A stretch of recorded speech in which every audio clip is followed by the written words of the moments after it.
Namaku Dinda, seorang mahasiswa tingkat akhir jurusan Antropologi Budaya di Universitas Gadjah Mada. Aku lahir dan besar di Jakarta. Sejak kecil, aku selalu tertarik dengan hal-hal yang orang sebut sebagai mistis. Bukan hanya ketertarikan biasa, tapi lebih seperti panggilan. Bahkan, sejak umur 8 tahun, aku sudah bisa melihat dan merasakan hal-hal yang menurut orang dewasa seharusnya tak nyata. Ibuku juga bilang, aku punya bakat turunan dari garis nenekku yang berasal dari Cirebon. Tapi aku nggak pernah benar-benar percaya sampai aku menemukan cermin itu. Semua bermula dari sebuah pasar loak di kota gede. Aku sedang mencari properti untuk tugas kuliah tentang artefak budaya. Dan entah kenapa, langkahku membawaku ke sebuah toko kecil yang nyaris nggak terlihat. Di sanalah aku melihatnya. Cermin berbingkai kayu jati tua dengan ukiran halus motif ombak dan bunga melati yang sudah mulai terkelupas dimakan usia. Cermin itu memancarkan aura dingin meskipun hari itu terik. Penjualnya adalah seorang ibu renta dengan suara yang sangat lirih, berkata dengan sangat pelan, "Kalau bisa nak, jangan taruh di kamar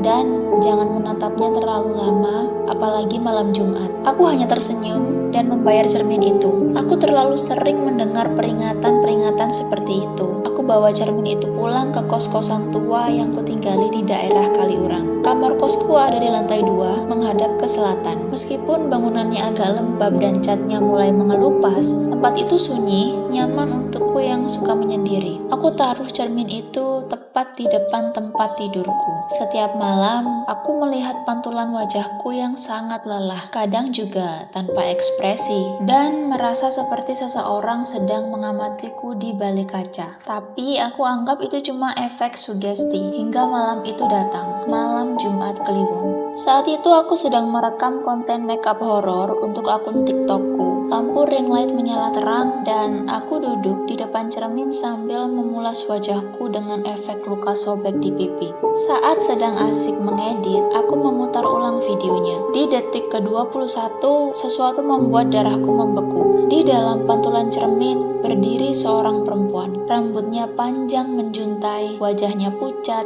dan yang paling mengganggu, senyumnya yang sangat tipis dan tidak manusiawi. Aku refleks menoleh ke belakang, tapi nggak ada siapa-siapa. Aku pikir mungkin itu efek cahaya atau bayangan dari kain tirai. Tapi semakin aku memperhatikan rekamannya, semakin aku yakin itu bukan bayangan biasa. Matanya seperti melihat langsung ke arahku. Aku mulai mengalami kejadian-kejadian aneh. Setiap malam, aku terbangun pukul 3:06 dengan bantal yang basah. Rambutku lengket dan berbau amis. Telingaku mendengar suara seperti ombak. Kosku ini adalah kos yang jauh dari laut, bahkan jauh sekali. Suatu malam, aku bermimpi berada di tempat yang asing, istana bawah laut. Kubahnya dari kerang putih berkilau, dindingnya dari mutiara dan karang laut. Aku berjalan di atas lantai yang basah dan licin, diiringi suara nyanyian aneh dalam bahasa yang tak ku mengerti. Tubuhku dibalut kebaya hijau, kaki-kaki pelayan mengiringiku dengan tunduk dan hening. Mereka menyebutku putri yang kembali pulang. Setiap kali aku terbangun dari mimpi itu,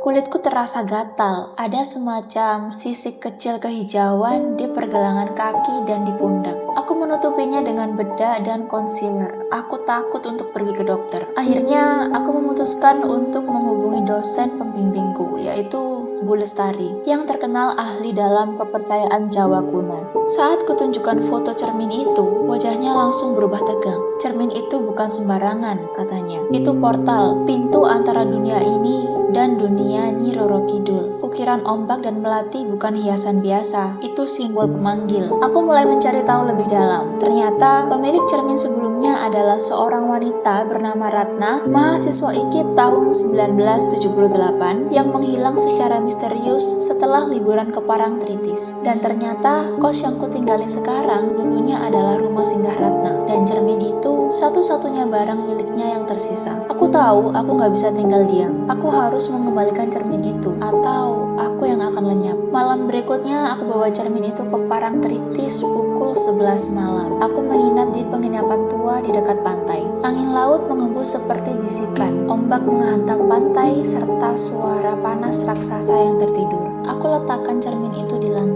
tengah lingkaran garam dan bunga melati. Aku duduk bersila, menatap cermin dengan senter kecil sebagai satu-satunya cahaya. Awalnya nggak terjadi apa-apa, tapi pada detik ke-13, air mulai menetes dari permukaan kaca. Lalu wajahku menghilang, digantikan oleh sosok perempuan dengan kebaya hijau dan mata yang terlalu dalam. Tiba-tiba dinding kamarku lenyap, lantai bergelombang, dan aku terseret masuk ke dalam cermin. Saat itu aku merasa di bawah laut, nafasku berat, tapi aku tidak mati. Sekitarku penuh makhluk-makhluk dengan wajah setengah manusia dan setengah ikan. Mereka membungkuk, menyanyikan lagu lirih. Lalu ia datang, sang penguasa, yaitu Nyi Roro Kidul. Dia terlihat anggun, menakutkan sekaligus berwibawa. Engkau memanggilku Dinda, dan kini aku memanggilmu. Aku mencoba berbicara, tapi mulutku hanya mengeluarkan gelembung. Tanganku berubah bening seperti sisik ikan.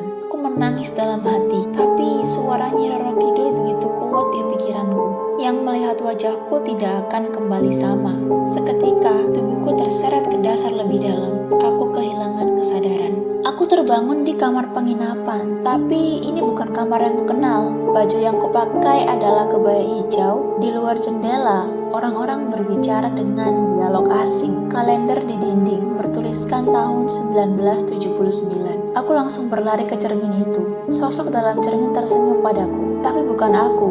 Dia adalah Dinda, tapi bukan aku. Aku terjebak. Hari ini kamar kos itu dikosongkan, tapi kadang penjaga kos melihat genangan air di lantai, atau bahkan bunga melati berserakan tanpa sebab. Dan cermin itu masih selalu ada, disimpan di loteng dengan ditutup kain putih. Mereka bilang, jika kamu cukup nekat membuka kain penutupnya dan menatap ke dalamnya selama lebih dari 13 detik, maka dia akan memanggilmu juga.